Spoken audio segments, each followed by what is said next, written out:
ہمارے پیارے نبی صلی اللہ علیہ وآلہ وسلم نبوت ملنے کے بعد مکہ میں تقریباً 12 سال رہے۔ پھر کفار مکہ کے ظلم و ستم سے مجبور ہو کر مدینہ منورہ چلے جانے کا ارادہ کر لیا۔ مدینہ منورہ ہجرت کرنے سے پہلے ایک دن آپ صلی اللہ علیہ وآلہ وسلم مسجد حرام میں تشریف لائے۔ بیت اللہ کی چابی عثمان شیبی کے پاس تھی۔ وہ دروازے پر بیٹھا رہتا تھا۔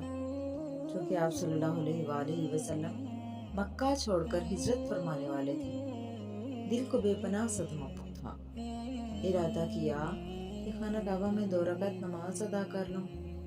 اس لیے آپ نے شیبی سے کہا، اے شیبی، تھوڑی دیر کے لیے بیت اللہ کا دروازہ کھول دے تاکہ میں اندر 2 رکعت نفل پڑھ لوں۔ اس نے ڈانٹ کر کہا کہ تمہیں داخلے کی ہرگز اجازت نہیں۔ تم نے باپ دادوں کا دین چھوڑا ہے اور ہمارے بتوں کو برا کہتے ہو، واپس ہو جاؤ۔ حضور صلی اللہ علیہ وآلہ وسلم نے دوبارہ کہا، میں عبادت کرنا چاہتا ہوں، 2 رکعت نماز پڑھنا چاہتا ہوں۔ اس نے کہا، نہیں، آپ کو اجازت نہیں ہے، آپ جائیے۔ آپ صلی اللہ علیہ وآلہ وسلم نے فرمایا، اے شیبی، یاد رکھ، ایک وقت آنے والا ہے کہ جس جگہ تو بیٹھا ہوا ہے وہاں میں ہوں گا، اور جہاں میں کھڑا ہوں وہاں تو کھڑا ہوگا۔ اس وقت تیرا کیا حال ہوگا؟ اس نے کہا، جاؤ، ایسی باتیں بہت سنی ہیں۔ اس وقت شیبی اقتدار کے غرور میں مست تھا، اور حضور صلی اللہ علیہ وآلہ وسلم کیونکہ بے کس اور بے بس ہو کر گھر سے باہر نکل رہے تھے۔ مکہ والوں کی اکثریت تھی، اقتدار تھا، دولت اور قوت تھی، اور حضور صلی اللہ علیہ وآلہ وسلم کے ہاتھ میں کچھ نہیں تھا۔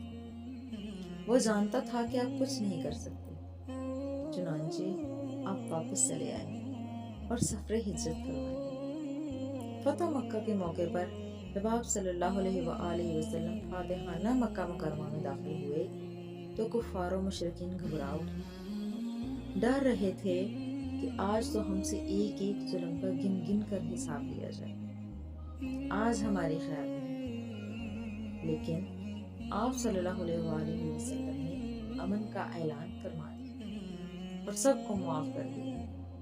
پھر آپ صلی اللہ علیہ وآلہ وسلم مسجد حرام میں تشریف لائے اور فرمایا، شیبی کو بلاؤ۔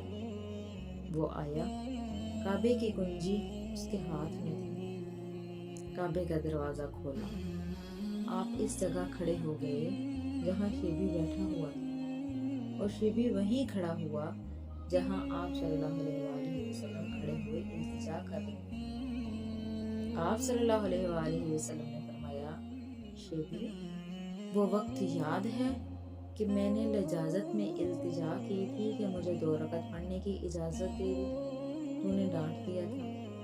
اس نے کہا، جی ہاں، یاد ہے۔ آپ صلی اللہ علیہ وآلہ وسلم نے فرمایا، یہ بھی یاد ہے کہ میں نے کیا کہا تھا؟ میں نے کہا تھا کہ جس جگہ تو بیٹھا ہے اس جگہ میں ہوں گا، اور جس جگہ میں کھڑا ہوا ہوں اس جگہ تو کھڑا ہو۔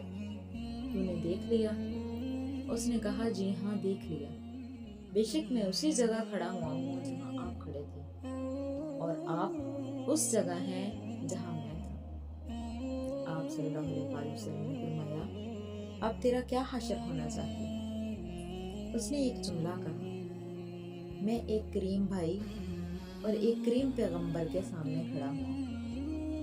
دیکھیے، شیبی نے رحمت عالم صلی اللہ علیہ وآلہ وسلم کے ساتھ کس طرح گستاخانہ انداز اختیار کیا تھا، لیکن اب جب کہ معاملہ آپ صلی اللہ علیہ وآلہ وسلم کے ہاتھ میں تھا اور چاہتے تو سر قلم کر دیتے، لیکن آپ نے عجیب تاریخی جملہ ارشاد فرمایا اور عفو و درگزر کا نرالا انداز اختیار کرتے ہوئے فرمایا، اے شیبی، یہ کعبے کی کنجی تیرے حوالے کرتا ہوں، قیامت تک تیرے ہی خاندان میں رہے گی، کوئی دوسرا اسے حاصل نہیں کر سکے گا۔ آج سے تو اور تیرا خاندان قیامت تک کے لیے کعبے کا متولی اور محافظ ہے۔